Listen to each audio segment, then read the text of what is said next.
1, 2, 3, 5, 6, 7, 8, 9, 10, 11, 12, 13, 14, 15, 16, 18, 19. You ready? 20. Yep. Here we go. 5, 4.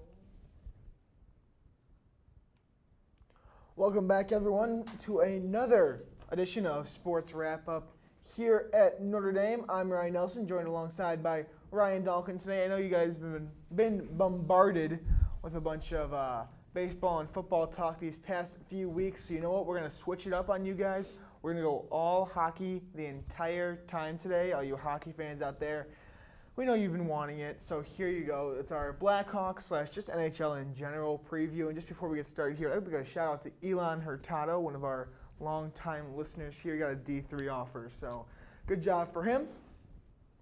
So let's just start right now. Ryan, the Blackhawks. They're sitting at 2-0-2 right now. They're undefeated in the regular season. In regulation. In regulation, at least. So, you know, this Blackhawks team, so I've watched 2 of the 4 games. The other 2 games I wasn't home for. The 2 games that I did see, this team is exactly how I thought they would be.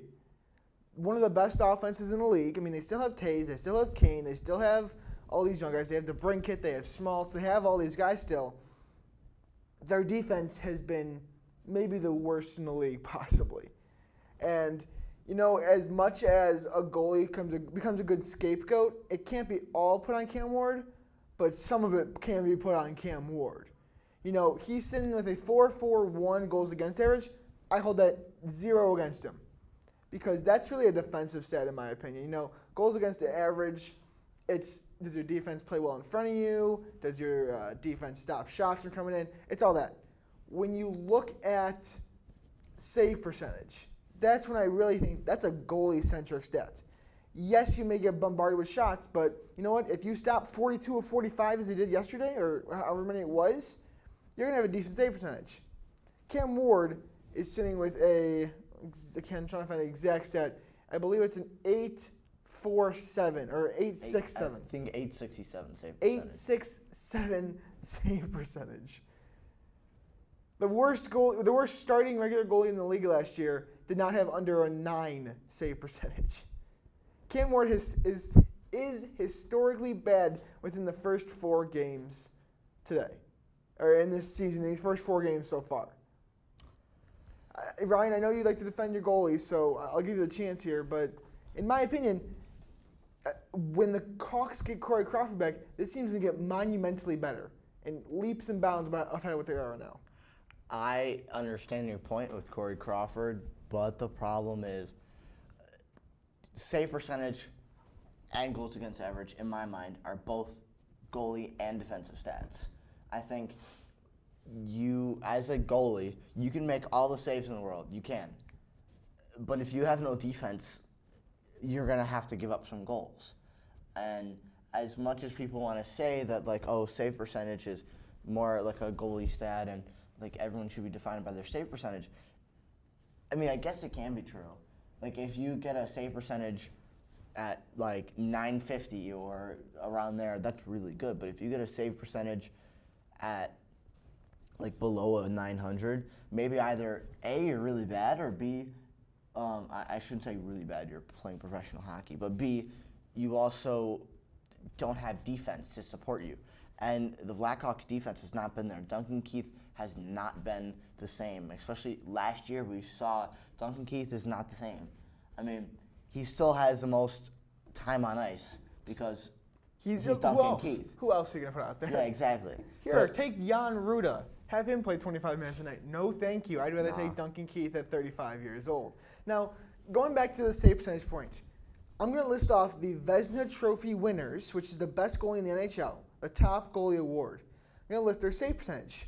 Pekka Rinne, 9.27. Sergei Bobrovsky, 9.31. Holtby, 9.22. Carey Price, 9.33. Tuukka Rask, 9.30. Sergei Bobrovsky, 9.32. Lundqvist, 9.30. Tim Thomas, 9.38. That's the best 8 years of Vezina Trophy winners. None of them have under a 9.22 save percentage. Cam Ward is hitting at an 8.67 save percentage. So as much as You may argue, well, yeah, the defense in front of them. Pecorine has a great defense in front of him. Bobrovsky, not so great. If you look at Bobrovsky's defense in front of him in the 2016-2017 season, it was Seth Jones and who? Werenski was a rookie. There's really no one else that is a big defensive guy on that team. So, in my opinion, as much as you want to argue, yeah, the defense allows a lot of shots, yeah, but guess what? If you save a lot of shots, your save percentage will go up. Cam Ward had a great night last night, but I think a little relatively bias is coming in on your part, saying, well, Cam Ward stopped 40-plus shots yesterday. Yeah, in the first few games, he stopped less than 30. So, you look at some of these guys that the Hawks could have gotten. Cam Ward is making $3 million this year to be a goalie for the Blackhawks. And yes, experience is there. The repertoire is there. The resume is there. But the skills right now, in my opinion, are not there for Cam Ward to be your starting goalie into the middle of November possibly if Corey Crawford does not come back. And Corey Crawford, it's not just a regular, well, my knee, I broke my knee, it's going to I take don't me. even know what's going on with him. It's They don't even vertigo. say. It's the vertigo symptoms, and they do not go away. That's the problem the Hawks have. Corey Crawford is the soul of this team. Corey Crawford's there, the Hawks are going to win. Corey Crawford's not there, the Hawks are not going to win. So, if Corey Crawford is not able to get past these vertigo-like symptoms, he's not going to be back on the ice. If he's not back on the ice, the Hawks are not going to win. And that's just how I'm going to see it. And, you know, you could try to change my mind as much as possible, but I'm pretty set in stone on this belief. Well, I'm looking at the shot total. The Wild had 46 shots last night, and the Hawks only had 30 shots. So, I mean, the shot totals, it's very, very, like, lopsided through the shots. Like, I'm going through other games, too.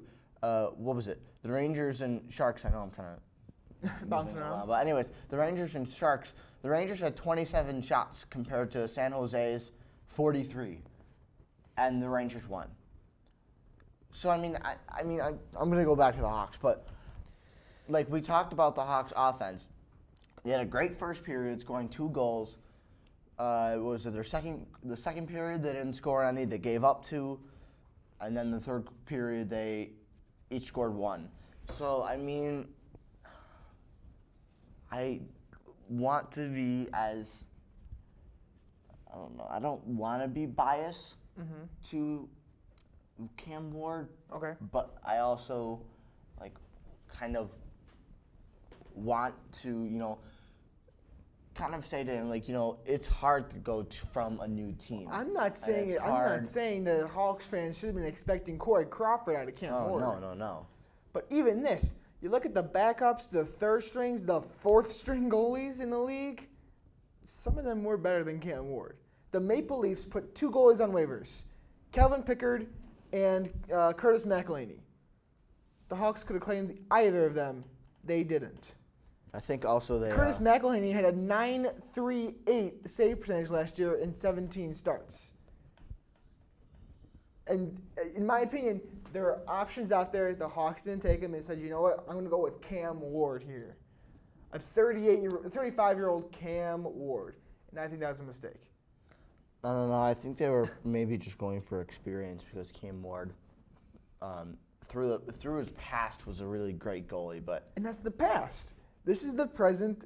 If you look at his stats in the past 3 years, yes, Cam Ward has a Conn Smythe Trophy, led the Hurricanes to a Stanley Cup Finals win, a victory. He held that cup above his head in 2004, 2006, not 2018.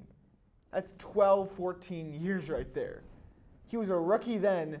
He's a 35-year-old man now. And I think that's such a big difference. Look at his stats past 3 years. He's not been good. You could just see his stats progressively getting worse. It's a 907, a 900, an 8 whatever he had last year. He's not the same Cam Ward that earned him the Conn Smythe Trophy years ago. And that's... I mean, I just gotta say, like, as much as you want to say that his stats were failing, you know, you gotta go with your defense too. And as much as I want to say that, like, you know, being a bad goalie like affects like the entire team. I mean, like, listen, Cam Ward, yeah, he may not have been like the greatest goalie in the past. He also doesn't have I can't stress this enough. He doesn't have a defense with him. He does not, and I'm not gonna ignore that fact. Seabrook has looked slow. He looks boy. like me out on the ice, and I can't skate. You know, he does have a little rejuvenated energy. He doesn't look as bad as he did last year, but last year he looked like an AHL defenseman. This year he looks like a guy who should not be a full-time starter on an NHL team. So yes, he's better than last year. That still doesn't mean he's good. And we said earlier, Duncan Keith looks a little flat. He's been caught flat-footed a couple times. He just doesn't look like the same Duncan Keith. 3 assists through 4 games are nice, but show me what you can do on defense, you defenseman. You know, Jan Ruda hasn't impressed me. Eric Gustafsson impressed me on offense, not so much on defense. You know, he's a guy who can get up into play. Brandon Manning's another guy, a guy who will go down into the corners on offense, but won't touch defense at all. I thought yesterday he had a pretty good defensive game. He made a couple of good stops, a couple of good reads, but there was also Duncan Keith who, in that overtime goal, he made the very, very wrong read of going for the player with the puck and not the player He did. for the pass. So that was not very good and Yeah. left him in the breakaway. So. Yeah, and you know, so yes, the defense is bad. Defensive bright spot, Henry Okuharju. Can you argue that he's not been the best defenseman of the Blackhawks this year, far and away? Well, he's definitely been a point producer. I mean, so far he has played very good defense. I mean, actually, yeah, I could say that he is because honestly, looking at everyone else, I mean, the second guy up in my mind would probably be Brendan Manning, but that's it. Not to That's it. drop some advanced stats on you, Ryan, but do you know what Corsi is? So Corsi's an advanced metric, to get all nerd glasses on you right now. It's basically saying, do you let the other team shoot more at your net, or do your team shoot more in the net while you're on the ice? Brendan Manning has a negative 12 Corsi. That's pretty bad. Henry Okuharju has got a plus 28 Corsi, meaning the Hawks, while he's out there, shoot the puck at their own net almost 30 more times than the other team does to their net. That's 30, let's call them shots on goals in quotations, because they're not on the goal, but they're near the goal. In my opinion, Jokiharju is the guy we got to talk about right now, because I'm sorry, who came up with that stat? That's brilliant. I've it is. I've never even right? heard of that. And it's so much better than plus minus, because plus minus plus is a minus broken is- stat. is so It's a bad. stupid stat to use. Corsi is it's a stat that then people say, well, advanced analytics is stupid, just play hockey. Well, you know what? Sometimes these advanced analytics can be pretty helpful in discovering who's going to be good for that hockey team and who's going to play hockey pretty well. So I think Jokiharju, 5 assists in 4 games, quiet night last night offensively, but just watching him, he is the quarterback of this power play. You know, he is the Peyton Manning of the power play. He's a guy who stands at that blue line with Duncan Keith on the other side, Taze, Kane, and I think it's DeBrincat. On that first line, that's an elite power play right there. That's challenging the Leafs for their top power play unit. Yeah, It's well. Matthews and Marner and Tavares and Morgan Riley. Okay, sorry. Yeah, we don't need to talk about the Maple Leafs. They're But just an all-star team. Going to talk about the Maple Leafs, in my opinion, the Blackhawks are a Maple Leafs light. So you know how you get the light version of apps that only give you a couple things? The Blackhawks are that for the Maple Leafs. They have the potential. An elite offense. Kane, Taze, Jokiharju, DeBrincat all have over a point per game so far this season. Their defense is non-existent almost, except for one guy. That's exactly how the Leafs are. Who we just listed on our offense. Exactly. The Leafs have Tavares, Matthews, Marner, Kadri, Morgan Riley.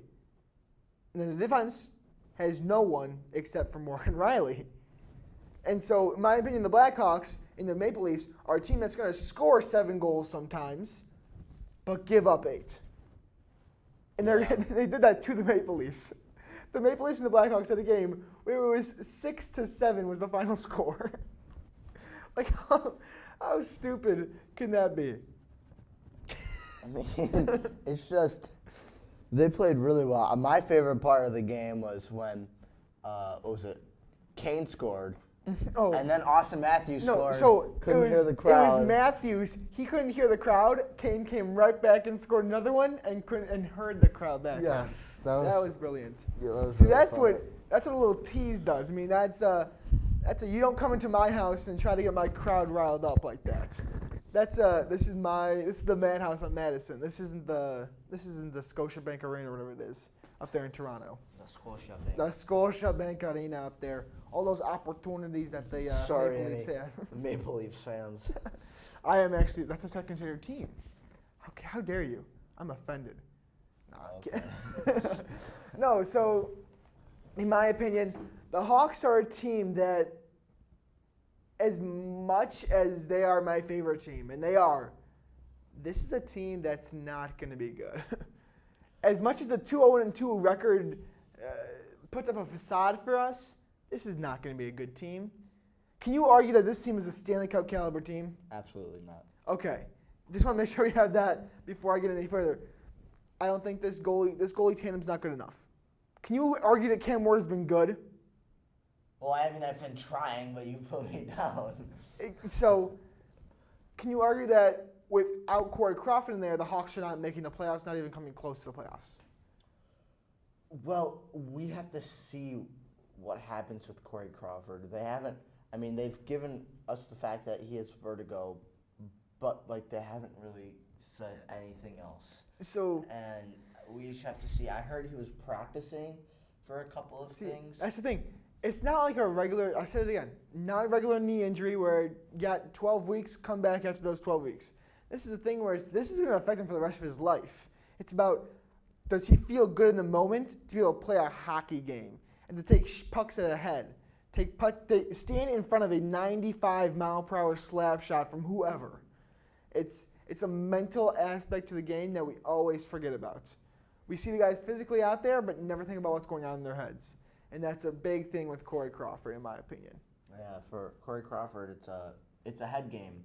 I remember watching him when I was younger. He probably still does this. I mean, I haven't seen him play in a very long time, but he does this little head shake. Yep. It's all the time, and it's a little It's a thing. reset thing. Yes. I'm reset, I'm ready to go. Yeah. That's the kind of thing he It's does. it's like pressing the reset button on Mm-hmm. a robot. Just okay, I'm good. I'm good. He just emerges, I'm ready to go. He puts a Transformers mask on.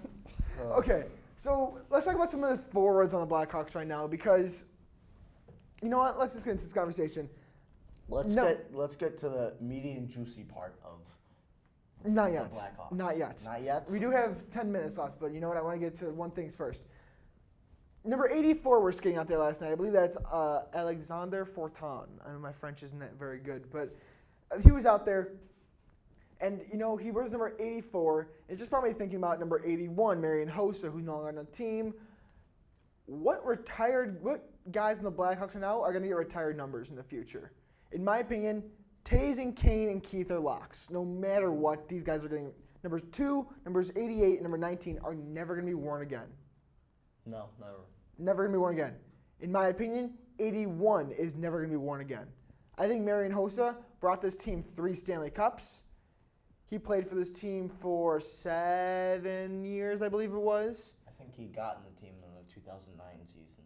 I think it was 2010. The year they won the Stanley Cup, that's when he came on because he had just lost with the Penguins. He had lost with the Red Wings. He joined the Blackhawks and won the Stanley Cup. So okay, well in 2010. I think so, that's yeah, seven about 7 years. 7 years. I think that's enough. And 3 Stanley Cups in that time, I think that's enough to get his jersey retired. I think he did have a great season. He had a great career with the Blackhawks. I don't know if it's worth retiring. Okay. I think he was definitely very good, but if you retire his number, I believe there could possibly be other people that could be qualified to do that True. as well. So I think you can only retire so many numbers. Very true. And I mean, although the Blackhawks don't have or actually, yeah, 100 people to have their numbers retired. I think you just gotta. I don't know. No. I think there's definitely the people for sure whose numbers will be retired. Okay. But And now here comes, so in my opinion, the top tier of the three I named, 18, 2, and 88, never going to be worn again. I think that's undisputable. This next tier, the Marion Hosas, the Brent Seabrooks, and the Corey Crawfords are the disputable tiers. And then the rest of the guys, I don't think they have a chance. Do you see anyone else besides those 6 guys who could have a chance of getting their number retired? I would think I have a chance. Yes. Maybe Patrick Sharp. Okay, But you're right. You're right. Not. I think Sharp's in that undisputable and that disputable tier because yes, he won 3 Stanley Cups with them, but how was he a contributing factor? Was he that big of a factor? Yes, I mean, he's when he was younger. Yes, he was an alternate captain. Yes, he was a big piece of that team, Yeah, he but was an alternate captain before he was forced to leave. Yeah, or but- whatever happened. But yeah, because he was on the Flyers before he came to the Hawks. He won 3 Stanley Cups. Did he win all 3? And then he got traded? Yeah, you're Yes, right. he was on all Yes. 3 teams. I think he got traded in the 2016 season. Okay, in my opinion, Sharp, I forgot about him. Jeez, that's a pretty good pickup. I think Sharp does not get his number retired. No. I don't think, in my opinion, Hossa does get his number retired. I think Seabrook gets his number retired, and I do not think Crawford. I think that Crawford and Sharp get put into that tier of good Blackhawks who are just not good enough to be considered No, franchise players. Crawford has not been consistent. Like I kept track, like basically from what was it, like 2010? Actually no, because it was Marty Turco was in there. Marty Turco. Yes. Get his number retired. But, Nikolai Khabibulin. Antti Niemi too. Woo! Um, What names? when Antti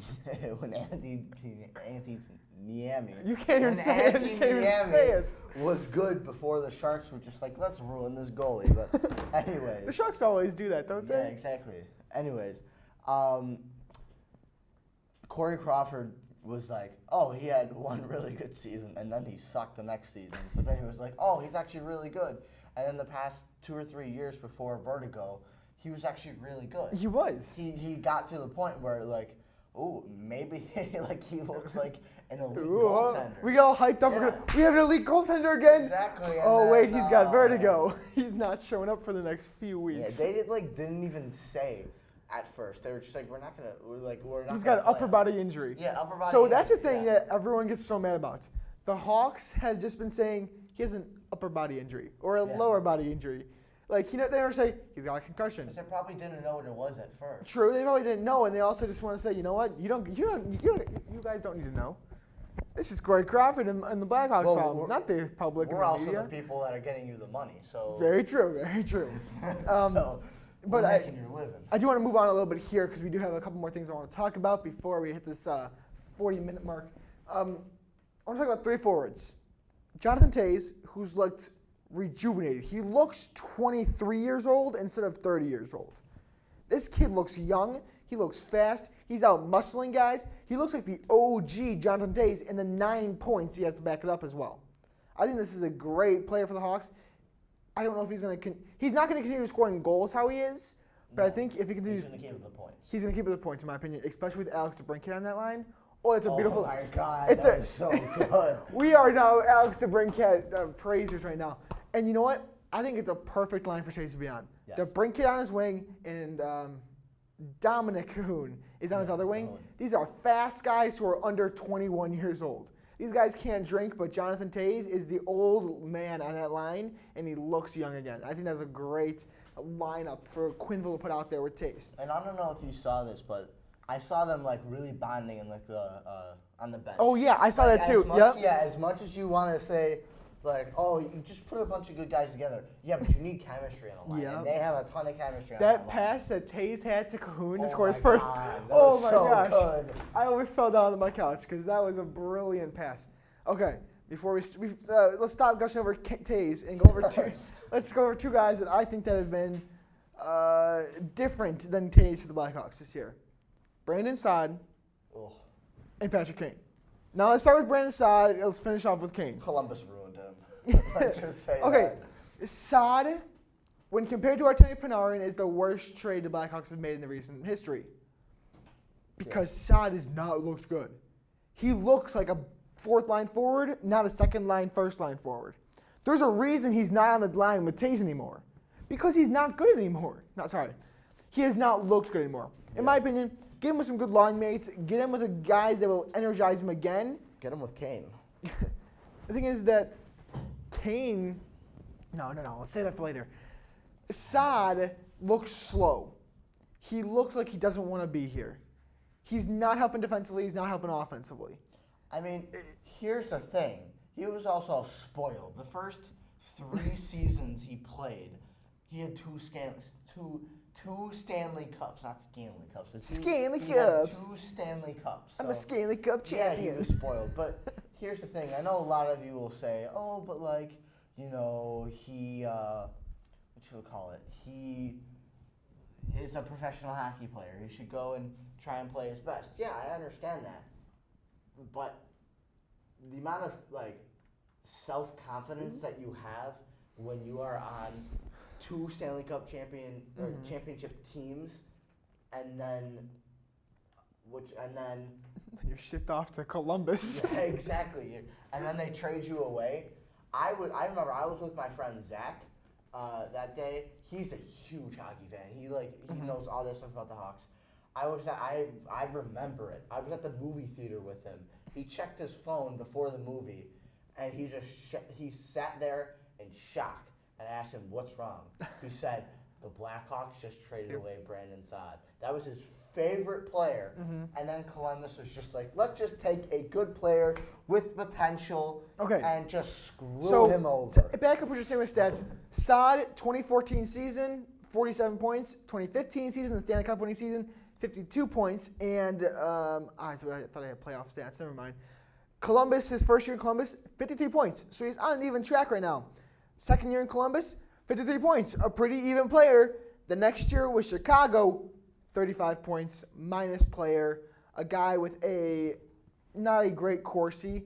This year, his Corsi numbers, just because you love that stat now, his relative Corsi number is a negative 3.7, so pretty much a negative 4, which is not terrible. No. He's not Brandon Manning levels of Corsi, but he's not an offensive piece. He scored 1 assist, and I think that was a garbage assist too, the second assist on the team too. He's just not a player who's been performing for the Hawks this year. He's not getting the ice time he needs to get points because guess what? He doesn't deserve the ice time that he might get in previous years. I think the Hawks have got to figure out a way to get Brandon Saad going if they want to have success offensively this year. Taves is only going to bring you so far. Brinket's only going to bring you so far. Kane's only going to bring you so far. And I think Saad needs to help them out. He is a big piece of the team. He's a 2-time Stanley Cup winner. He's gotten consistently 50-plus points for 3 years. He's 26 years old. This is the guy for your future, and now you got to get him going. Now, my most controversial thing. Oh boy. Patrick Kane. We have 5 minutes left here. Patrick Kane. Now, Ryan and I were talking before the show. I don't agree with this at all, but go ahead. Okay, I'm going to try to rephrase it so I can try to accurately portray what I'm trying to get across. Patrick Kane has looked lackluster so far this year. Now, well, Ryan, what does that mean? In my opinion, Patrick Kane has 2 modes in previous years. He has the calm, cool, collected, I can do whatever I need to mode. Patrick Kane also has I'm the energetic monster who will do whatever I need to on offense. Now, Patrick Kane yesterday, in the first game I watched as well, he has not been the calm, cool, and collected Kane. He has been a lackluster kind of Kane. A guy who's kind of like lollygagging with the puck a little bit. He's a guy who almost looks slow out there because he's not trying to go fast. And yes, that's a mantra of his game. Patience is his game. And right now, he's looking too patient to the point where he's giving the puck away because he's sitting there trying to find some guys down low. You know, the big example I brought up was, yes, he's not a defensive forward. I'm not saying that Patrick Kane has ever been a defensive forward, but the play yesterday where he loses the puck at the blue line and is lollygagging back, and the wild defenseman is racing up the ice to get the puck and get a nice breakaway when Patrick Kane realizes, oh no, I got to go chase that guy. You know, Well, because there was also no defense back there. So. very true, very true. But, you know, I'm not saying Kane is a bad player. Do not get me wrong. He's got 7 points, 4 goals in 4 games. This is a guy who, you know, it's going to catch up to him eventually, in my opinion. I think that the turnovers he's starting to give, so in previous years, he's always been more of a takeaway guy than the giveaway guy. So far through 4 games, 4 giveaways, 2 takeaways only. So it's a guy who's not been the same Patrick Kane we've seen in previous years, and it scares me as a Hawks fan to see what could possibly become of Patrick Kane. Well, I mean, Patrick Kane has never been relied on for the defense. And the defense has always, except for the past 2 years, has always been very good. Like Duncan Keith and Brent Seabrook were very good. Nicholas Chalmerson, R.I.P. Rest in peace. I miss him. Come back. Come back, please. He was very good. So they've always had a good defense. So Patrick Kane was never really relied on to back check. And Patrick Kane has been known to be a very bad back checker, or almost negligible when it comes to it too. Yeah. So he's not really someone you look to on defense, especially on that play. I think he was very hesitant to go back because, you know, he's a winger, and he was kind of more like, where's my defense? Yeah. So then he finally came He's back. a guy who, you know, just throw in the offense zone, let him cherry pick the entire game. Yeah, exactly. If there was no such thing as offsides, Patrick Kane would get He'll like pull a Sean he would Avery get and 100 just, goals. He'll Yeah. pull a Sean Avery and just stand in front of the goalie, waving his stick, moving his arms, making sure the goalie can't see anything. Yeah, exactly. That's all Okay. you really need. Well, we'll throw that out there. I know we're running a little short on time here. Well, Ryan, any final thoughts on the Blackhawks this year? I think Predictions. Do you think they make the playoffs? Colorado. I just hate to If you say didn't make it. the playoffs, yes or no? 5, 4, Wild card. 3. Okay, wild card game. I think they don't make the playoffs. Okay, they make the wild card game. Do they make it any farther than the first round? No. Okay, that's our final predictions here. We'll try to keep them going throughout the game, throughout the season. I'd like to thank you all for listening. Have a great rest of your week or weekend. Have a great rest of your day if you're watching this early in the morning as well. And finally, go Dons.